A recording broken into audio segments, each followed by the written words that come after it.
ലൂക്കാ എഴുതിയ സുവിശേഷം അധ്യായം 4 വാക്യങ്ങൾ 29-30.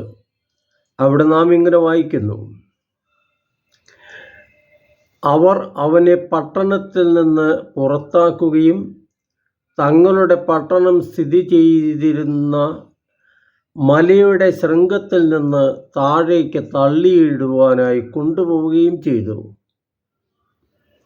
എന്നാൽ അവൻ അവരുടെ ഇടയിലൂടെ നടന്ന് അവിടം വിട്ടുപോയി.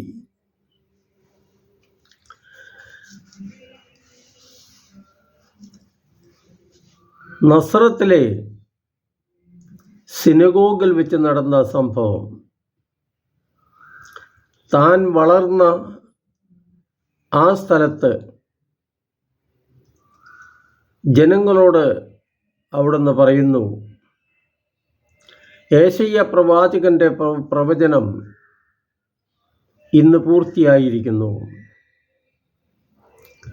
അവിടെ വേറെയും പല സത്യങ്ങളും അവിടുന്ന് പറഞ്ഞു.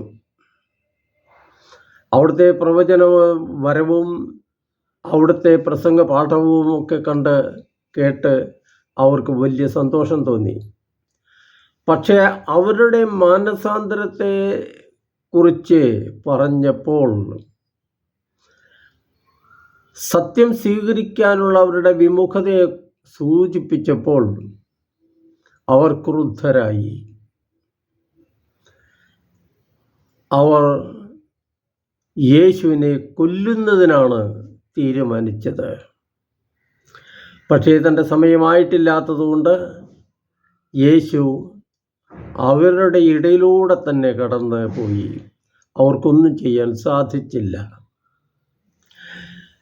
യേശു ആരംഭം മുതൽ തന്നെ തിരസ്കൃതനായിരുന്നു തൻ്റെ ജനങ്ങളാൽ.